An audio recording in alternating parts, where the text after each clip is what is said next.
Hello दोस्तों, नमस्कार। तो हमारी आज की कहानी है गंगा स्नान करने के बाद भी मनुष्य पापी क्यों रहता है। तो चलिए इस कहानी को हम शुरू करते हैं। एक बार भगवान शिव जी पार्वती जी के साथ हरिद्वार में घूम रहे थे। पार्वती जी ने देखा कि सहस्त्रों मनुष्य गंगा में नहाकर हर हर गंगे कहते चले जा रहे हैं, परंतु सभी दुखी और पाप परायण हैं। तब पार्वती जी ने बड़े आश्चर्य से शिव जी से पूछा कि हे देव, गंगा में इतनी बार स्नान करने पर भी इनके पाप और दुख का नाश क्यों नहीं हुआ? क्या गंगा में पापों के नाश का सामर्थ्य नहीं रहा? तब शिव जी ने पार्वती जी से कहा, प्रिय, गंगा में तो वही सामर्थ्य है, परंतु इन लोगों ने पाप नाशिनी गंगा में स्नान ही नहीं किया है, तब इन्हें लाभ कैसे होगा? पार्वती जी ने आश्चर्य से कहा, स्नान कैसे नहीं किया? सभी तो नहाकर आ रहे हैं, अभी तक तो इनके शरीर भी नहीं सूखे हैं। शिव जी ने कहा, ये केवल जल में डुबकी लगाकर आ रहे हैं, तुम्हें कल इसका रहस्य समझाऊंगा। दूसरे दिन बड़े जोर की बरसात होने लगी, गलियां कीचड़ से भर गईं। एक चौड़े रास्ते में एक गहरा गड्ढा था, चारों ओर कीचड़ भरा हुआ था। शिव जी ने लीला से वृद्ध रूप धारण किया और दीन विवश की तरह गड्ढे में जाकर ऐसे पड़े जैसे कोई मनुष्य चलता हुआ गड्ढे में गिर पड़ा हो और निकलने की चेष्टा करने पर भी ना निकल पा रहा हो।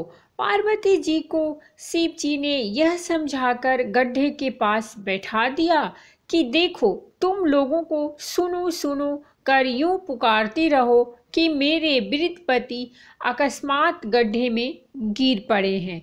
कोई पुण्यात्मा इन्हें निकाल कर इनके प्राण बचाएं और मुझ असहाय की सहायता करें। शिव जी ने कहा, जब कोई गड्ढे से मुझे निकालने को तैयार हो, तब इतना और कह देना कि मेरे पति सर्वथा निष्पाप हैं, इन्हें वही छुएं जो स्वयं निष्पाप हूँ।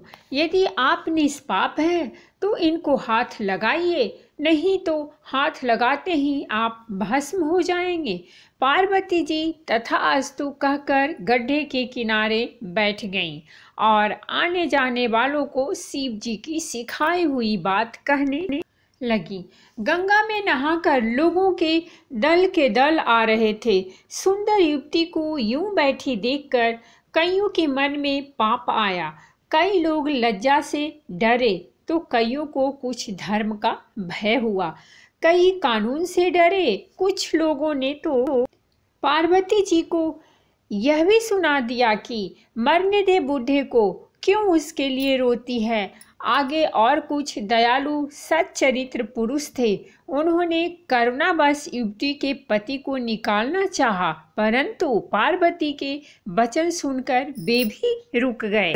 उन्होंने सोचा कि हम गंगा में नहाकर आए हैं तो क्या हुआ, पापी तो हैं ही, कहीं हाथ न जल जाए। बूढ़े को निकालने की वजह से इस स्त्री के कहे अनुसार हम स्वयं भस्म न हो जाएं, किसी का साहस नहीं हुआ। सैकड़ों आए, पूछ कर चले गए। संध्या हो चली। शिव जी ने कहा, पार्वती, देखा आया कोई सच्चे हृदय से गंगा में नहाने वाला। कुछ देर बाद एक जवान हाथ में लोटा लिए हर हर गंगे करता हुआ निकला। पार्वती ने उसे भी वही बात कही।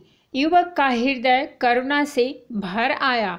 उसने शिव जी को निकालने की तैयारी की। पार्वती जी ने रोककर कहा कि भाई, यदि तुम सर्वथा निष्पाप नहीं होगे तो मेरे पति को छूते ही जल जाओगे।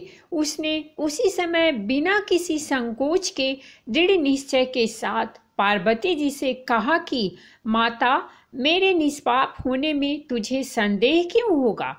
देखती नहीं, मैं अभी गंगा नहाकर आया हूँ। गंगा में गोता लगाने के बाद कभी पाप रहते हैं? भला आपके पति को निकालता हूँ। युवक ने ऐसे बूढ़े को ऊपर उठा लिया।